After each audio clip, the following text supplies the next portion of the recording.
The Bible Study Podcast, episode 654. Today, the Bible Study Podcast continues the study of the book of Genesis with chapter 10.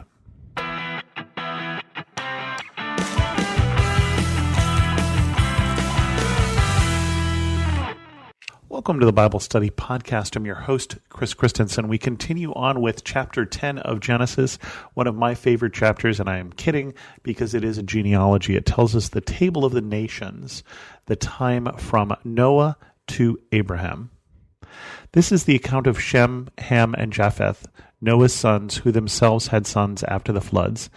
The Japhethites, the son of Japheth, Gomer, Magog, Madai, Javan, Tubal, Meshech, and Tiras, the sons of Gomer, Ashkenaz, Riphath, and Togarmah, the sons of Javan, Elisha, Tarshish, the Kittites, and the Rodanites. From these the maritime people spread out into their territories by their clans within their nations, each with its own language.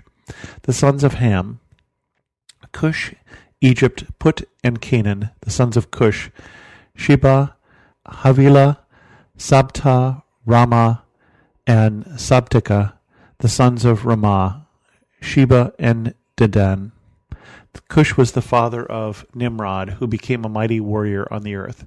He was a mighty hunter before the Lord, which is why it is said, like Nimrod, the mighty hunter before the Lord.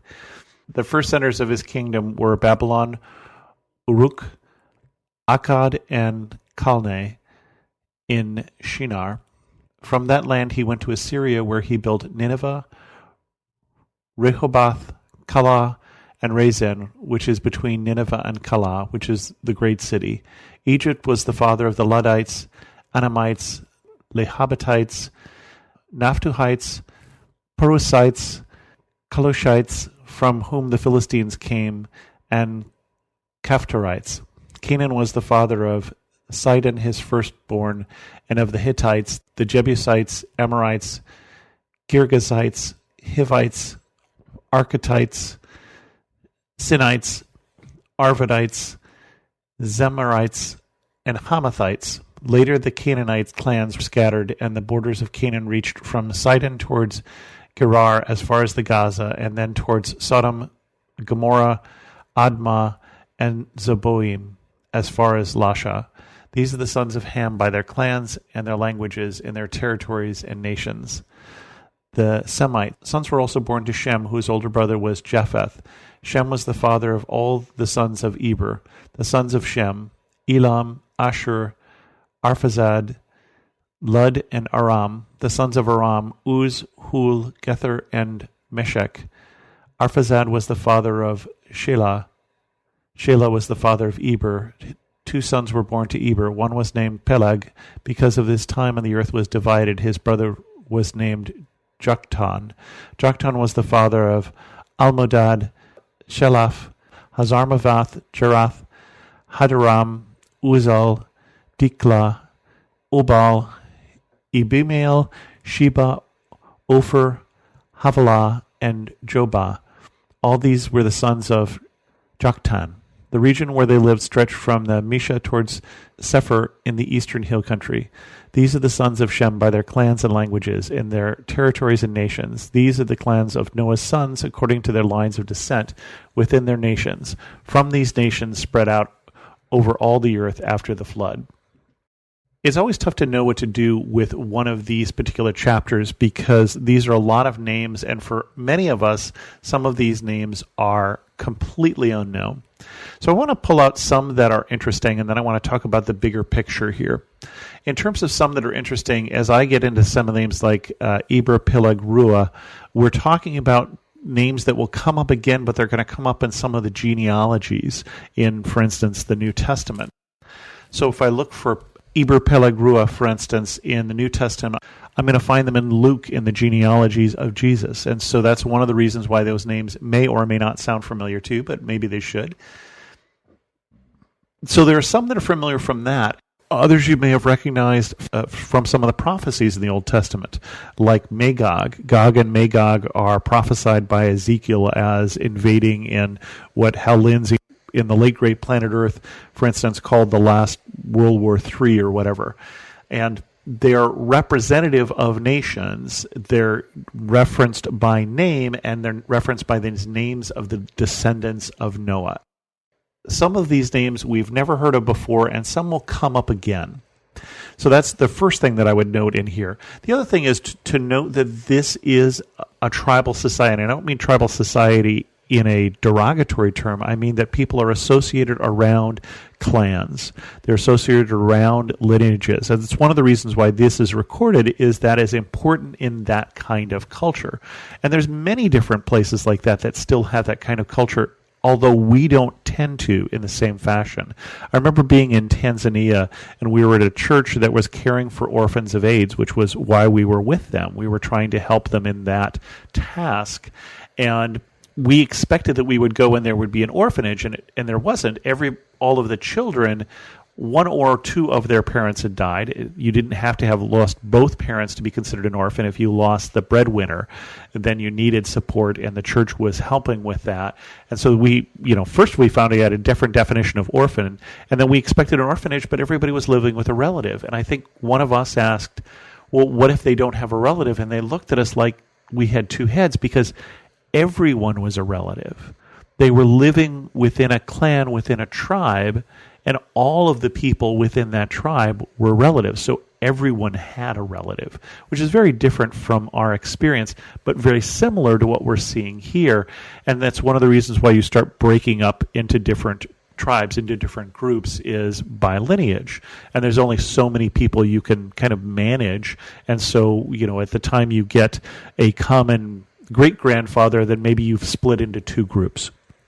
And that is very typical. That still happens today, although less so, and certainly less so in Western cultures that are more of a mixture, more of a one generation of friends sort of thing, rather than multi-generations of tribes and clans. And then the other thing that I think we need to look at this that's interesting about this is we get different people founding different cities, and that seems very strange for us who grew up in cities that were founded for most of us, I think, before we were born, maybe in the age of our great-grandfathers. But this is something that you will see through history, and whether the founder of a city is a historic figure or a mythological figure, you'll get that quite often, of that the city traces back to being founded by a particular person. And you get things like, Hercules founded this city, or the historic, or Romulus and Remus founded Rome. Did they really exist? Was it really like the story where they were raised by she-wolves? Don't know, but there's a trace of a lineage back to a specific person. Or historical ones, like, for instance, Barcelona is named after the Barca family of the Carthaginians. Hamilcar Barca, who's the father of Hannibal, who invades Rome later on during the Punic Wars, founded the city. So cities do usually have a founder. It's just that we have forgotten that in many cases. And so when you're looking at this particular time period, you're looking at a time period where cities are starting to exist within this region, especially that we're focusing on, the Fertile Crescent, and that these are some of the names of some of the people who founded cities, that some of which still exist to this day, and others like Babylon, for instance, have gone away, or Nineveh, or those have been destroyed thousands of years ago. I said that we were going to get to the patriarchs. I forgot one thing that's going to happen in between. We're going to get the Tower of Babel. And so you may have noticed that it talked about the different languages within here, and that's kind of a foreshadowing of next week's chapter when we talk about language. The other thing I want to mention, and the last thing I want to talk about in this particular chapter, is one of the things that this chapter points out as a long period of time is passing. And there's clearly a long period of time that passes between the beginning of the book, between creation and between Adam and Abraham, which is going to be Abraham and his descendants are going to be the bulk of the book. But in the beginning, in that first couple chapters, we got the beginnings of the hints of God having a plan. When he says to the serpent, when he says to Satan that the woman will have a son and he will bruise your head and you will bruise his heel, we believe that he is looking forward to Jesus, who is well past this book. But God has long-term planning. And God doesn't get caught up and caught off guard by things. And one of the things that reminds me in these chapters where we get these long lists of people is that God isn't just sitting by the side. God is working towards something even in these periods. God is working towards Abraham. God is working towards Jesus. And that's why some of these names that are mentioned here will show up in Chronicles. They'll show up in Luke, is that they're part of a longer term plan of God. And that can be encouraging to us, especially when we're in dark and difficult times like we are when I'm recording this in the middle of a pandemic. But that also can be discouraging for us because sometimes we want God to act now and we want God to have short-term planning and short-term action, and that's not always what's going to happen. And we'll see that throughout the book of Genesis, especially in the time period of Abraham and in Joseph, where God's timing is frustrating at times.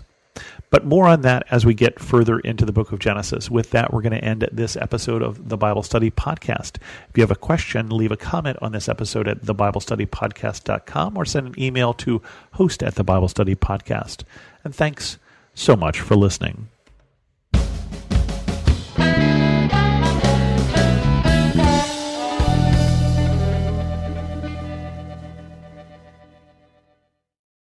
Hi, friend. Are you stressed? Maybe even worried about so many needs around you that you've forgotten you are worth taking care of too?